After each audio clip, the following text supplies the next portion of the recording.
وَاعْلَمُوا أَنَّ اللَّهَ شَدِيدُ الْعِقَابِ۔ اللہ پاک کے کائنات کی حمد و ثنا کے پاکیزہ کلمات کے بعد بے شمار و لاتعداد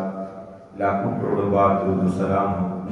امام الانبیاء سید الانبیاء جناب محمد الرسول اللہ صلی اللہ علیہ وآلہ وصحبہ وآلہ بیتہ رضوان اللہ علیہم اجمعین کی ذات اقدس مقدس و مطہر پر، جو کہ تمام انبیاء رسول کے بعد اس کائنات میں تشریف لائے، لیکن سب سے اعلیٰ سب سے اشرف مقام اور مرتبہ حاصل کر کے آئے۔ حضرات دیو کا سورہ انفال کی ایک آیہ مقدسہ میں نے آپ کے سامنے تلاوت کی ہے۔ اس میں اللہ تبارک و تعالیٰ فرماتے ہیں وَاتَّقُوا فِتْنَةً، اس فتنے سے بچ جاؤ، اس فتنے سے اپنے آپ کو محفوظ کر لو کہ جب وہ فتنہ آ جائے اور مسلط ہو جائے تو وہ صرف خاص لوگوں کو نہیں ملے گا، یعنی اس کی وجہ سے عذاب کے اندر خاص لوگ جو اس گناہ کے مرتکب ہیں صرف وہی اس میں ملوث نہیں ہوں گے، بلکہ جب وہ فتنہ پھیلتا ہے گناہوں کی وجہ سے تو پھر سارے لوگ اچھے ہوں یا برے، معاشرے پورے کے اوپر، پوری سوسائٹی کے اوپر، پورے علاقے کے اوپر پھر عذاب آتے ہیں۔ یعنی اس میں اچھے لوگ بھی، ان کے اوپر بھی وہ عذاب آ جاتے ہیں دنیا کے اعتبار سے، اور جو بدکار لوگ ہیں ان کے اوپر بھی عذاب آ جاتے ہیں۔ آخرت جو ہے اس میں جو متقی پرہیزگار صالح نیکوکار لوگ ہیں وہ بچ جائیں گے، لیکن برے وہاں پہ بھی عذاب میں گرفتار ہو جائیں گے۔ تو اللہ تبارک و تعالیٰ نے ایسے فتنے، ایسے معاملات سے بچنے کا حکم دیا کہ پوری قوم کہیں اس گناہوں کی لپیٹ کے اندر نہ آ جائے۔ یعنی یہاں سے ہمیں یہ پتہ چلتا ہے کچھ جرم ایسے ہوتے ہیں، کچھ گناہ ایسے ہوتے ہیں، کچھ جرائم ایسے ہوتے ہیں کہ ان کی وجہ سے پورا معاشرہ لپیٹ میں آ جاتا ہے۔ تو ایک تو چھوٹے چھوٹے گناہ ہیں، وہ بھی گناہ انسان کو وہ بھی ان کا بھی ارتکاب نہیں کرنا چاہیے، کیونکہ چھوٹے چھوٹے گناہ مل کے بڑے بڑے گناہوں کی شکل اختیار کر لیتے ہیں۔ انسان بظاہر چھوٹا گناہ کرتا ہے، اس چھوٹے گناہ کی وجہ سے پھر اور گناہ کرتا ہے، پھر اور گناہ کرتا ہے، حتیٰ کہ وہ کبائر کا مرتکب ہونا شروع ہو جاتا ہے۔ اس لیے چھوٹوں سے بھی بچنا چاہیے، لیکن جو بڑے بڑے گناہ ہیں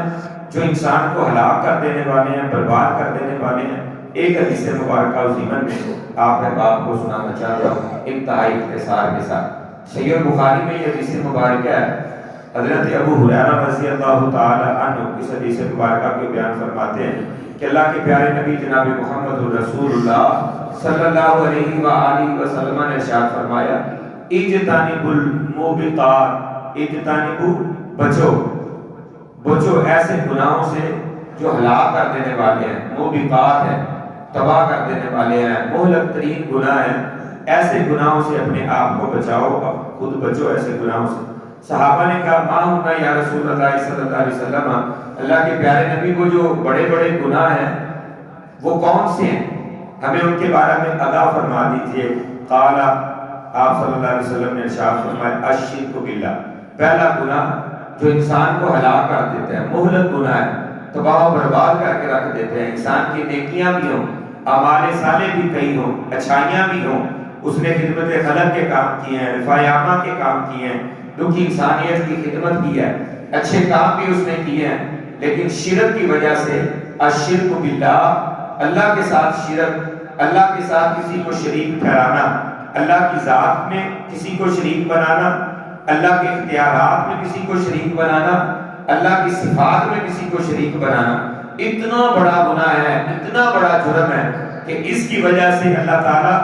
دوسرے جو معاملات ہیں، نیکیاں اور اچھائیاں انسان کی ہوتی ہیں، ان کو بھی ہلاک کر دیتے ہیں، انسان برباد ہو جاتا ہے۔ الشرک باللہ یہ وہ بڑا گناہ ہے جس کی وجہ سے انسان کے اعمال برباد اور وہ تباہ و برباد ہو گئے۔ قرآن مجید میں اللہ تعالیٰ نے فرمایا ان اللہ لا یغفر ان یشرک بہ ویغفر ما دون ذلک لمن یشاء، اللہ رب کائنات کے دربار میں کل قیامت کے دن جب ساری کائنات کے لوگ جائیں گے تو وہاں پہ مشرک بھی ہوں گے، موحد بھی ہوں گے، اللہ کے آگے جھکنے والے بھی ہوں گے، غیر اللہ کے آگے جھکنے والے بھی ہوں گے، اپنے بنانے سب موجود ہوں گے، تو وہاں پہ اللہ تعالیٰ کئی لوگوں کو معاف فرما دیں گے، ان کے جرم اور گناہ جو دنیا میں وہ کرتے رہے اللہ تعالیٰ معاف کر دیں گے۔ لیکن نبی کائنات فرماتے ہیں ایک جرم ایسا ہے، ایک گناہ ایسا ہے ان اللہ لا یغفر ان یشرک بہ،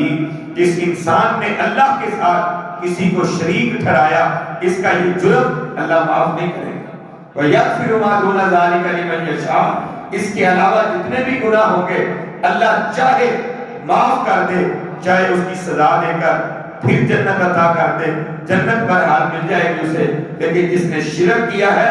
اس شرک کی وجہ سے اللہ اس کو کبھی معاف نہیں کرے گا۔ اتنا بڑا جرم، اتنا بڑا گناہ کہ جس کی وجہ سے اعمال بھی برباد ہو جاتے ہیں اور انسان ابد الاباد جہنمی ٹھہرا دیا جاتا ہے، اسے